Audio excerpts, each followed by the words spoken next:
Hello there. My name is Hriday Rupare, and we are team three, and we're going to present a paper on language models are unsupervised multitask learners. This basically is the famously known paper, GPT-2 paper. So let's move ahead. So, basic introduction. So many NLP tasks before the GPT-2 paper was released were treated as explicit supervised learning. So tasks such as summarization, question answering, they were treated as explicit supervised learning, as in the models specific for that task were trained, and those models would only work well for those tasks. So pre-GPT-2 era, there were narrow experts, models were narrow experts. They would specialize in only one particular task. And GPT-2 paper changed that notion from narrow experts to competent generalists. Basically, one singular model would generalize over all the tasks. So some of the key terms that we're going to look in this paper are zero-shot learning, multitask learning, WebText, etc. Another result that they also proposed was that the capacity of the model would have a log linear relationship with the performance across all tasks.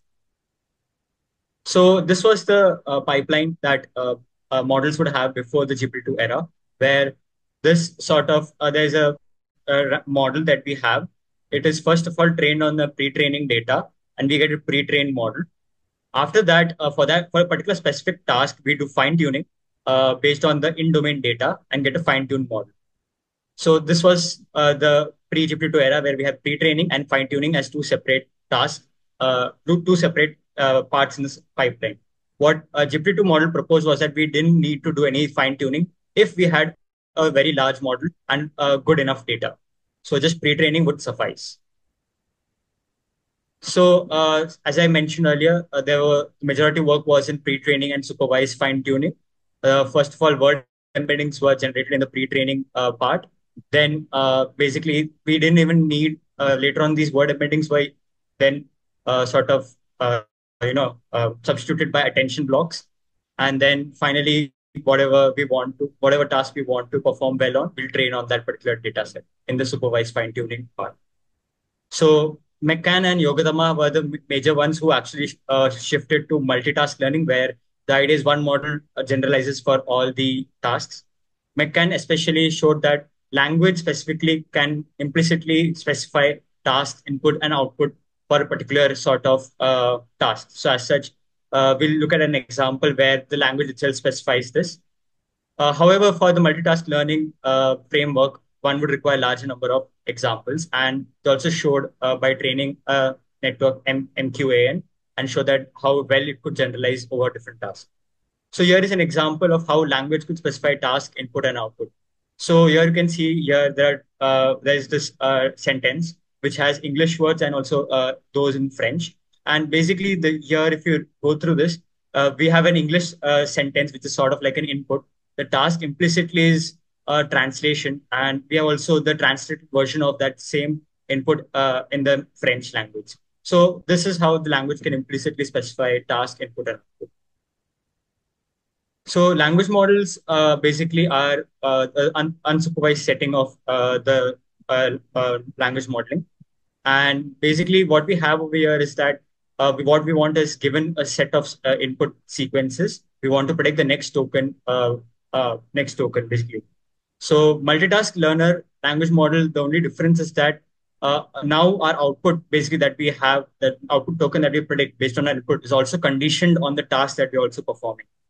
So as we mentioned earlier, for the machine translation example, what our sample would be like translate to French, which will be our task, English text, which will be an input, and the output will be French text. So this is sort of the way our language would sort of specify the task, input, and output. Similarly, for reading comprehension example, the language, the examples that we have would be of the form, the task basically answer the question, document which will be the input, question which will also be an input, and answer which will be the output. So this is how one would generate the answer based on these inputs and the task. So the previous work by McCann also showed that the unsupervised objective, optimizing the unsupervised objective under the language modeling, multitask language modeling, will be also close enough to the supervised objective that people used to do in the previous literature. Now moving on to Kishan. So let's discuss the architecture of GPT-2. This paper has a simple one paragraph which describes the differences between the architecture of GPT-1 and GPT-2. Both of them are listed here on the slide. So for the model size, GPT-2, there were four models proposed. The smallest model was of the size same as the GPT-1 model, and other models were significantly large enough, with the largest model being 10 times larger in terms of parameters. The layers were also the layers in different models were in multiples of 12, as mentioned here, and the hidden size, which is D model, is also shown here. Similarly, the vocabulary was expanded to 50 to 57 tokens, and there is an interesting reason for 257, which we will discuss ahead. The context size was doubled, and the batch size was increased to 512. An important difference was the layer normalization block. In GPT-1, it was present at the end of every subblock, while in GPT-2, it was towards the starting of every subblock. So the input of the subblock would first go to the layer normalization and then to multitask attention. This is GPT-1, which is shown here in the diagram. GPT-2 had small changes. And similarly, there was no additional layer normalization at the end in GPT-1. However, in GPT-2, because all the layer normalizations were shifted to the input, we had one more layer normalization towards the end. So the input went to a layer normalization, then to the main performing block, then again to the layer normalization, and so on.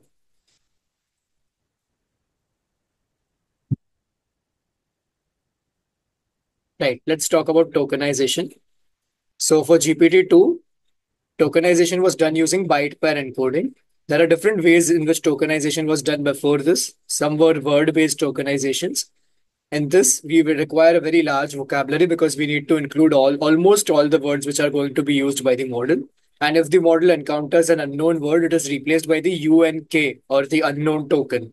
And the problem with this was that the vocabulary could never cover all the words, and a lot of words just ended up being unknown, and all of them, they could not capture the context of the surrounding words. Similarly, another method was to use character based encoding, but here there was a very small vocabulary and individual characters were stressed for and not the entire context. So a good trade-off between these two was byte pair encoding as proposed in this paper. Speaking of byte pair encoding, it serves as a good middle ground between the two, as I just discussed. And for example, if we have the word geologist, it is first separated into letter pairs like GE, EO, OL, etc. And all of them are stored in a dictionary as shown here with their corresponding count. So this is just one word, and this is the vocabulary corresponding to a single word. Similarly, when we add other words, let's say paintist, so this is split into pairs and then the count is updated in the dictionary. Similarly, this dictionary continues to be made by various different updates. And the main use of this is, let's say, because we have updated the count of is to 2, we now add another word in our vocabulary, which is is, together as a single token. So initially, our vocabulary just had tokens of individual characters, but now the new is character serves as a single token in the vocabulary. These merges were performed till we had the vocabulary size of 50,257. Initial vocabulary was 256 because 0 to 255 ASCII characters, individual characters were present, and there was one more special character. And then there were 50,000 merges, so the final vocabulary was of size 50,257. Right, I now pass on to the next person. So, hi, I'm Dakshan, and I'll be talking about the zero-shot learning. So, basically, zero-shot learning is giving a model an entirely different task, different to what it was previously trained on.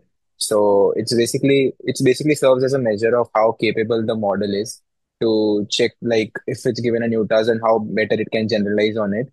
So, as you can see in this diagram, we have a pre-trained model. We first fine tune it either we make it a sentiment model which judges as positive and negative, or we give it a news model which judges whether particular article is related to science or politics. But as opposed to zero shot, here we directly give it the task and it has to determine what the outcome is. And here you can see that the no fine tuning is done. In this paper, GP2 is often cited as a example of zero shot capable model. Now let's see what task it has. So the tasks covered in the paper are first is the question answering task. Basically, these are factoid based questions that we give it to the model. Like if we give the model we give the model the question that who discovered the theory of relativity, and answers Albert Einstein, then the important thing to note is that these questions were not present in the data it was trained on. Basically, it analyzes the text and it decides that whenever the relativity topic was discussed, then Albert Einstein was also mentioned as well. So that's how it does it. Then the second is the reading comprehension part, where we give it a long passage and then we basically converse with it. We give it a question, it answers. Then we give it another question, and it answers. So basically tells us how good the model understands the context and how well it retrieves some information and the particular information that we have asked. The third is the summarization. Basically, we give it a long passage and it summarizes it. But the important thing to note is that whenever it fills the TLDR prompt, then it summarizes itself. It's not specifically trained on that. If you see the TLDR token, then you summarize it. It just gets it from the data that whenever it saw TLDR, the next answer was summarized, so it should summarize as well. The fourth task is translation, where basically we give it some English text, it translates the French, or we give it some French text and it gives us English. Basically, it's depends on the context that we provide. So let's see above the one task that we have, the CoQA, the dataset that we have. Basically, we give it a passage, and you can see in the image as well, we ask it the question that what was the theme, one world, one dream. It answers concise and brief. This is a result of the GPU model. So the important thing to note is that it achieves the 50, F1 score of 55, which is comparable to the other models that were already pre-trained on the 127K examples. So that's a good enough measure for us. Now let's check is this truly zero shot? As I said before, in a zero shot model, we give it a task completely different to its original. So what happened? I would say zero shot model would be giving an NLP giving a language processing model tasks such as identifying what an image is or giving a math problem. But in this paper, what all tasks we give it to the GPT-2 model all come under the NLP domain. So instead of calling it zero shot, we should call it a multitask learner. That if trained upon some data and then ask specific tasks afterwards, keeping in mind that those tasks are somewhat are related to the data that we already had trained upon. Then in that terms, the GPT-2 model would perform well. Hello, my name is Sumit, and let's talk about the datasets they used. They created their own with their own dataset called as the WebText dataset. In that they used Reddit articles with more than 3 karma points. A karma point on Reddit is a measure of how likable or agreeable a person is within the specific community. Users found the link interesting, educational, or just funny.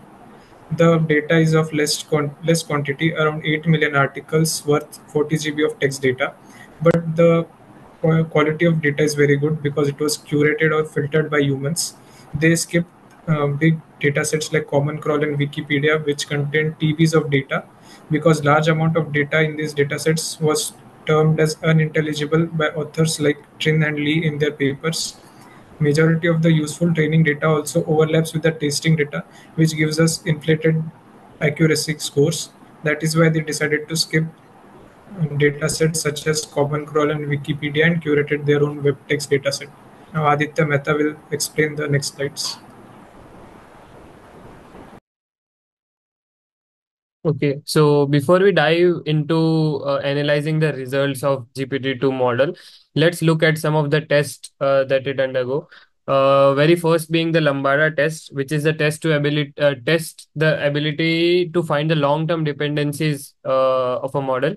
For example, if we are given a large number of sentences with multiple tokens, and we need to predict the last word, which actually depends on the very uh, long-term history of the data that it's given, then this test will be able to check how better the performance of a model is. The next one being children's book test, which tests the ability to understand the language. It has two types, with common noun and name entity. Common noun being something like a table or a chair, and name entities being Alice or Bob. Next one being the Vinograd schema test, which tests the ability of common sense reasoning of a model.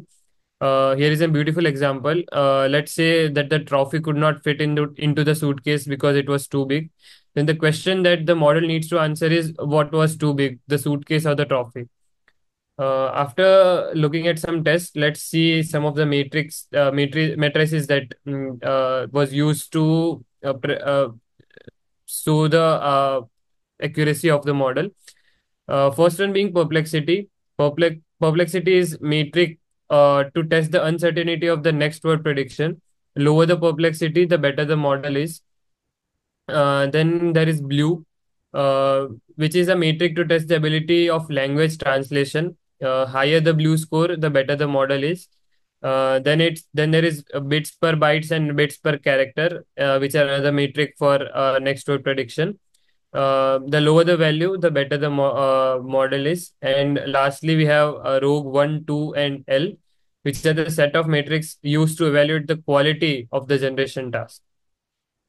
So this is the table from the paper that we have been discussing. As you can see, we have the tests shown above: the Lambda test, children's book test, common noun, name entity, wiki text, PTB, and all the other eight tests. And below which the other metric that is used to analyze it, the perplexity, accuracy, etc.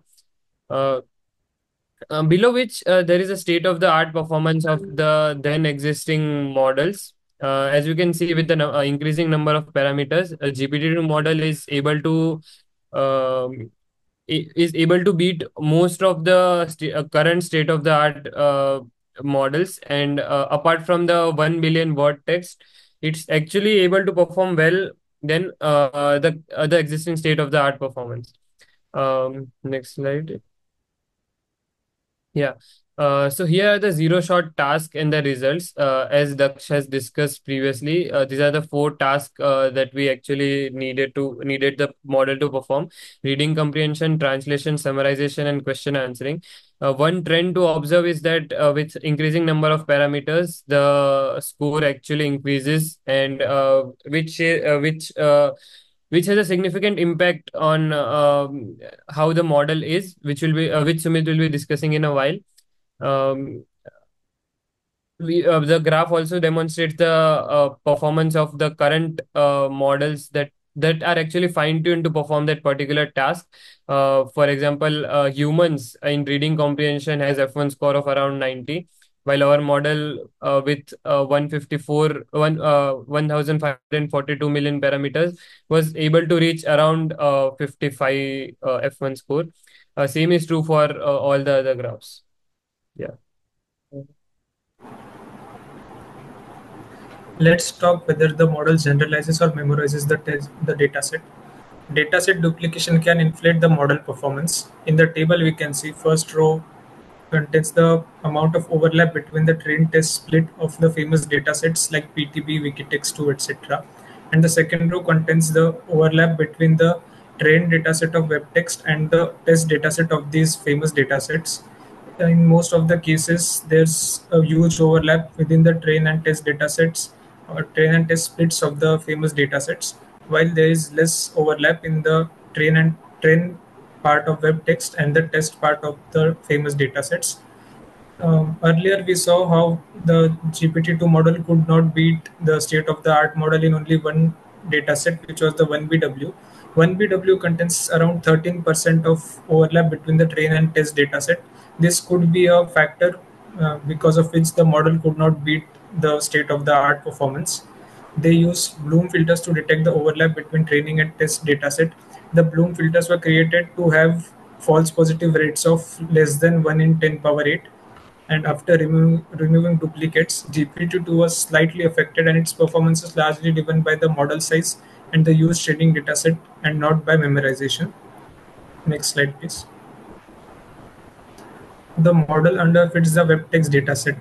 We know this because as we keep on increasing the number of parameters in the model, the perplexity keeps on decreasing. This suggests that the model learns new things about the same dataset when we increase the number of parameters. This tells us that if we keep on increasing the capacity of the model by increasing the number of parameters, it will learn more about the dataset, and it just does not memorize the dataset. It generalizes based on what it has seen. Now Aditya Mehta will tell about the conclusion. So, in conclusion, what this paper wanted to demonstrate is that when a large language model is trained on a large and diverse dataset, it is able to perform well on diverse domains, meaning that we don't have to train the model for a particular task. The model itself will learn what task it needs to perform and will generate the results appropriately. GPT-2 zero shots to the state-of-the-art performance of 7 out of 8 tested language modeling dataset, as we have seen in the table a few slides before. Only it failed to beat the state-of-the-art of 1 billion word test modeling dataset. However, for all the other at some number of parameters or other, it was able to beat the current state of the art performance. And this embarked the beginning of zero shot learners and language models that were able to perform multiple tasks and then which did not need to be fine tuned for a particular task. Okay. So here are some references that we used while referring to this presentation, and that's it from our side. Thank you.